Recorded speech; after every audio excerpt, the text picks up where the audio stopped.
Dewa medis terkuat. Bab 217 sangat mudah untuk menghancurkanmu. Keluarga Liu dan keluarga Bai langsung menolak, sementara lelaki tua dari keluarga Wang dan lelaki tua dari keluarga Chen tetap diam. Seiring berjalannya waktu, mereka berdua menjadi lebih licik. Tampaknya mereka sudah menebak sesuatu. Zheng Feng tidak dapat menahan diri untuk menggelengkan kepala dan mendesah. Hei, ngapain repot-repot? Mereka hanya beberapa keturunan keluarga. Siapa yang tidak punya banyak keturunan? Diamlah, Chun Qiu Guaiwan. Zheng Feng, bukan keturunanmu yang mati. Benar sekali, jangan katakan hal-hal sarkastis di sini. Awalnya, kami tidak ingin merepotkanmu. Tapi karena kamu ingin membantu anak ini dan ingin melawan kami, maka kami tidak punya pilihan selain mengirimmu ke neraka. Pergi. Bunuh bajingan Zheng Feng itu juga. Akan tetapi, tepat saat kata-kata itu terucap, seorang pelayan lain bergegas masuk dari luar pintu, berkeringat deras, dan datang di hadapan Tuan Wang. Kali ini dia tidak berbicara dengan suara pelan, melainkan langsung membuka mulutnya sambil terengah-engah. Tuan, sesuatu yang mengerikan telah terjadi. Beberapa orang tua bertanya dengan tidak sabar. Ada apa? Pelayan itu terengah-engah dan berkata, di luar pintu. Ada begitu banyak orang di luar pintu lagi. Oh, banyak sekali orang yang datang lagi. Tuan tua Wang menatap Xiao Chen dengan ekspresi aneh, sementara tuan tua dari keluarga lain tidak bisa menahan diri untuk tidak mencibir dan berkata, mencari bantuan lagi. Sayang sekali. Keluarga-keluarga teratas di Kundi semuanya ada di sini. Dan kamu telah menyinggung mereka semua. Bahkan jika kamu membawa masuk para prajurit dan jenderal surgawi, raja surgawi dan lelaki tua itu, mereka tidak dapat menyelamatkanmu. Begitu kata-kata itu diucapkan, terdengar tawa dingin dari luar pintu. Benarkah? Kau hanya seorang Kundi, tapi kau sangat sombong. Aku penasaran apakah keluarga Jiangduluoku dapat bersaing dengan keluarga Kundimu. Keluarga Jiangdong Yu saya juga ingin mencoba, Kundier dan yang lainnya, betapa kuatnya mereka. Siapapun yang berani menyentuh Tuan Xiao akan menjadi musuh keluarga Panjang Jiangsu. Keluarga Panjang Jiangsu akan melawannya sampai mati. Satu demi satu, orang-orang kaya dari berbagai tempat di Jiangdu, termasuk orang-orang kaya dari Wanghai dan tempat-tempat lain, muncul di tempat kejadian. Mereka semua adalah orang-orang terkaya di berbagai tempat, dan wajar baginya mengenal orang-orang tua dari beberapa keluarga bangsawan. Semua orang saling memandang, dengan keringat dingin di dahi mereka dan wajah mereka menjadi pucat. Mereka mengira Xiao Chen sangat kuat, tetapi mereka tidak menyangka bahwa kekuatan Xiao Chen begitu besar. Mampu memimpin begitu banyak miliarder papan atas. Semua orang mendatangi Xiao Chen satu persatu, menyapanya satu persatu, lalu semua berdiri di belakang Xiao Chen. Kakek Wang dan yang lainnya tidak dapat menahan rasa geli di kulit kepala mereka hanya setelah melihatnya. Xiao Chen duduk di sofa, menyilangkan kaki, mengetuk sandaran lengan sofa dengan tangan kanannya, menyandarkan siku kirinya di sandaran lengan sofa, dan mengepalkan tinjunya untuk menopang profilnya. Dia tampak seperti seorang kaisar, dengan momentum yang tak tertandingi. Zheng Feng mengangkat sudut mulutnya sedikit. Meskipun dia juga pelayan Xiao Chen, seorang pelayan harus mengikuti tuannya. Identitas dan status Xiao Chen luar biasa dan mulia. Meskipun dia hanya seorang pelayan, dia masih jauh lebih mulia daripada tuan-tuan tua dari keluarga Kundi. Bagaimana? Para orang tua, apakah kalian ingin meminta keluarga Shen Jiangbei dan keluarga Namong untuk datang dan membiarkan kalian membuka mata? Setelah mendengar kedua istilah ini, orang-orang tua itu tidak dapat menahan diri lagi. Tuan Wang dan Tuan Chen langsung berdiri tanpa berkata apa-apa, datang di depan Xiao Chen, dan berlutut tegak. Tuan Xiao, saya minta maaf. Mohon maafkan kami karena telah bersikap buta dan menyinggung Anda. Kedua keluarga kami bersedia meminta maaf kepada Anda dan memberikan ganti rugi masing-masing sebesar 10 miliar. Kami hanya berharap Tuan Xiao dapat memaafkan kecerobohan kami saat ini. Xiao Chen mengangguk sedikit. Kalian berdua masih bisa diselamatkan. Setelah terdiam sejenak, dia mengalihkan pandangannya kepada Tuan Liu dan orang lain di belakang kedua pria itu. Saat cahaya bagai pedang itu menyambar, kedua lelaki tua itu tak kuasa menahan diri untuk tidak menggigil hebat.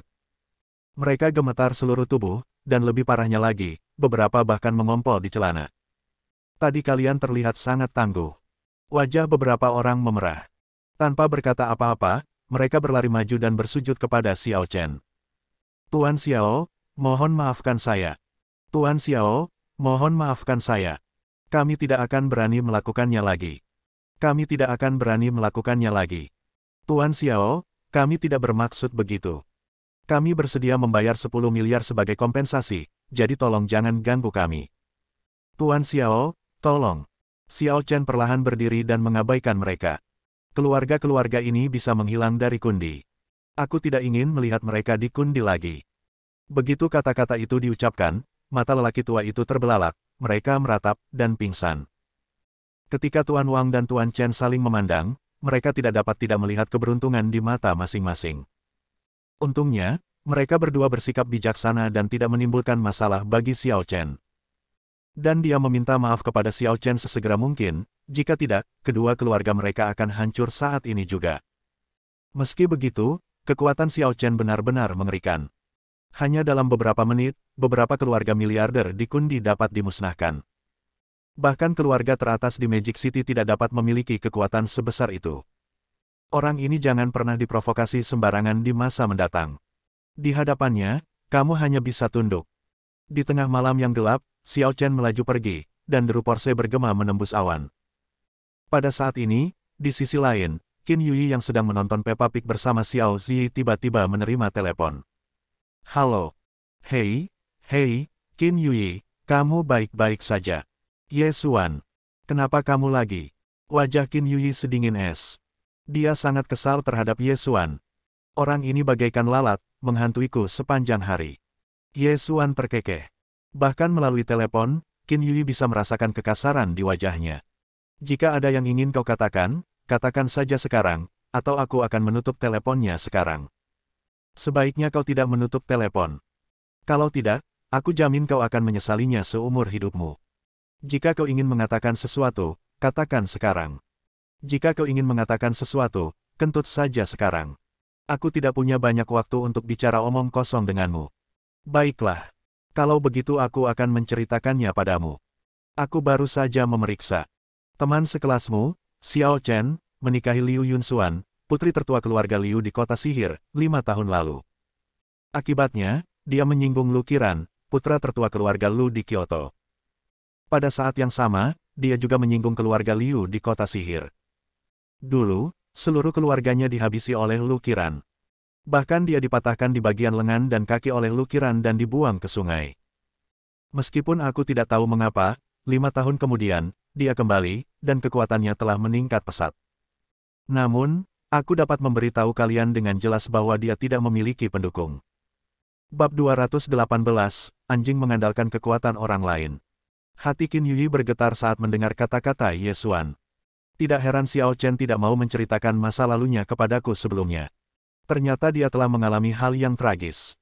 Tepat saat dia terkejut, suara Ye Xuan terdengar lagi dari telepon. Yui, sekarang kamu telah menyinggung keluarga Wang dan beberapa keluarga lainnya, kamu sudah dikutuk.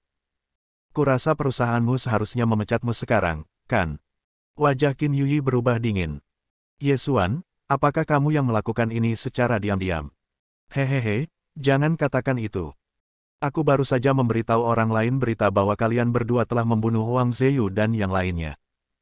Namun, meskipun aku tidak mengatakannya, kamu harus tahu bahwa cepat atau lambat mereka akan mengetahuinya dan tidak akan membiarkanmu pergi. Dasar binatang tak tahu malu. Qin Yui menggertakkan giginya karena marah. Jika Ye Xuan ada di depannya saat ini, dia pasti akan membacoknya sampai mati tanpa ragu. Di ujung telepon lainnya, Ye Xuan sama sekali tidak marah ketika Qin Yui memarahinya. Sebaliknya, dia berkata dengan ekspresi puas di wajahnya. Qin Yui, sebaiknya kamu kesampingkan masalah ini dan pikirkan baik-baik. Kamu akan segera mati. Hanya aku yang bisa menyelamatkanmu. Selama kamu setuju, aku akan mengirim seseorang untuk menjemputmu sekarang. Aku punya beberapa rumah pribadi di Kundi tempat kamu bisa tinggal untuk sementara waktu. Setelah kamu keluar dari pusat perhatian, aku bisa mengirimmu ke tempat lain. Bagaimana menurutmu? Qin Yui, akulah satu-satunya yang bisa menyelamatkanmu sekarang. Lihatlah seluruh Wanghai, siapa lagi yang berani menyelamatkanmu sekarang? Aku dapat mengatakan tanpa ragu bahwa sekarang, akulah Tuhanmu, malaikatmu. Satu-satunya harapanmu untuk bertahan hidup. Qin Yui mencibir. Saya khawatir engkau, Tuhan, tidak punya niat baik, bukan? Sisi. Aku tidak bisa mengatakan bahwa aku tidak punya niat baik, hanya saja, kau tahu, aku selalu mengejarmu hehehe.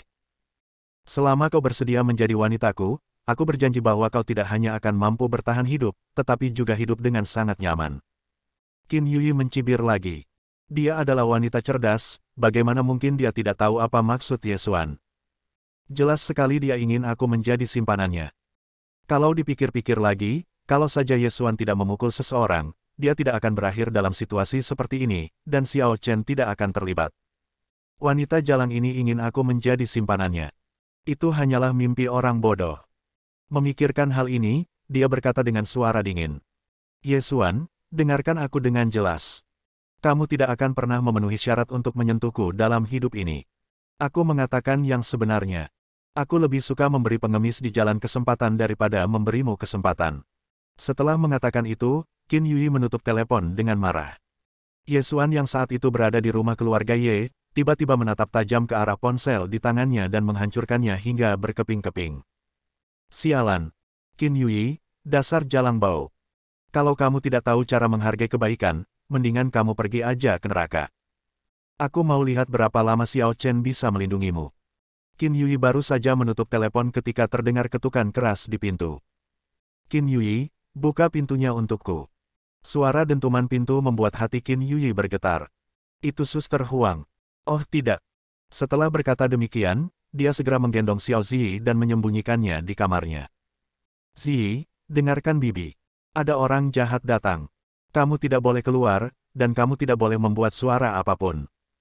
Apapun yang terjadi di luar, jangan pedulikan itu. Ayahmu akan segera kembali untuk mencarimu. Pada saat ini, pintunya telah dihancurkan. Qin Yui mengerutkan kening dan berlari keluar dengan cepat. Xiao Ziyi tidak dapat menahan diri untuk menggelengkan kepalanya. Hei, aku bukan anak berusia 3 tahun. Aku hampir berusia 6 tahun. Kenapa kau masih memperlakukanku seperti anak kecil? Lagi pula, setidaknya berikan aku ponsel. Tanpa ponsel, aku tidak bisa membantumu menemukan seseorang. Qin Yui tentu saja tidak dapat mendengar kata-kata ini. Tepat saat dia berlari keluar, dia ditampar dengan keras dan terbang hidup-hidup. Dia hampir pingsan. Kakak Huang, kamu. Apa maksudmu dengan kamu? Sialan. Qin Yui, dasar jalang kecil. Berapa banyak sumber daya yang telah kuhabiskan untuk mendukungmu selama bertahun-tahun? Katakan sendiri padaku. Selama bertahun-tahun ini, kapan aku memintamu untuk menemani seseorang, dan kau melakukannya? Kapan aku tidak mengampunimu? Tapi dasar kuku kecil, tidak apa-apa jika kau tidak tahu bagaimana cara bersyukur. Kau bahkan berani memprovokasi keluarga Wang. Apakah kau tahu bahwa karenamu, aku akan kehilangan pekerjaanku? Wajah Qin Yui terasa mati rasa karena kesakitan. Dia menggertakkan giginya dan berusaha sekuat tenaga untuk tidak menangis. Saudari Huang, Anda benar-benar tidak bisa menyalahkan saya untuk ini. Mereka adalah orang-orang yang bertindak terlalu jauh terlebih dahulu. Omong kosong. Fakta bahwa Tuan Muda Wang dan teman-temannya menyukaimu adalah berkah yang telah kau peroleh dalam 10 kehidupan. Tidak apa-apa jika kau tidak menghargainya, tetapi kau benar-benar berani bertarung dengan Tuan Muda Wang. Apakah kau pikir kau sedang mencari kematian? Jika mereka ingin aku menemani mereka minum, apakah aku harus melakukannya? Aku bukan pelacur. Aku manusia. Manusia yang hidup. Yo, berani membantah. Pukul aku lagi. Atas perintah Suster Huang, para penjahat yang dibawanya maju dan menamparkan pria itu 2 kali. Ah! Qin Yui menjerit dan merasakan wajahnya membengkak. Saudari Huang mencibir dan berkata, dasar jalan kecil, apa kau sok penting di sini? Biar ku beritahu. Dunia ini terbagi menjadi beberapa kelas. Apa kau benar-benar menganggap dirimu manusia? Biar ku beritahu, kau hanyalah seekor anjing di depan keluarga Wang. Seekor anjing mati. Kau harus melakukan apapun yang diinginkan keluarga Wang. Bahkan jika keluarga Wang ingin membunuhmu, kau tidak akan melihat matahari besok. Penjahat itu mengangguk pada Suster Huang. Kakak Huang, apa yang harus kita lakukan sekarang? Huff. Apalagi yang bisa kita lakukan? Ikat jalang ini dan kirim dia ke keluarga Wang. Jika Tuan Wang senang, kita akan punya makanan untuk dimakan di masa depan. Kalau tidak, kau dan aku harus keluar dari Kundi. Hei, saudari Huang, lihat, jalan kecil ini tidak akan bertahan hidup sampai besok pagi. Kalau tidak, mengapa kita para saudara tidak makan makanan mewah saja? Suster Huang mencibir. Oke, aku sudah melatih jalan kecil ini begitu lama. Aku ingin menjualnya kepada bos besar, tetapi aku tidak menyangka hal seperti ini akan terjadi. Aku sudah menghabiskan semua uang yang telah kuhabiskan untuknya selama bertahun-tahun. Dia akan mati juga, jadi kalian bisa membiarkannya pergi. Baiklah. Terima kasih, Suster Huang. Begitu semua orang selesai berbicara, wajah Qin Yui langsung berubah sepucat lilin. Kalau dia disakiti orang, lebih baik dia mati saja. Kakak Huang, apa yang kau lakukan? Jangan biarkan mereka melakukan hal bodoh, atau aku akan mati di sini. Mati saja. Bahkan jika kau mati, kau tidak akan bisa melarikan diri hari ini. Mereka akan lolos begitu saja. Kekejaman saudari Huang membuat Qin Yui menggigil hebat dan merasa putus asa. Bersambung.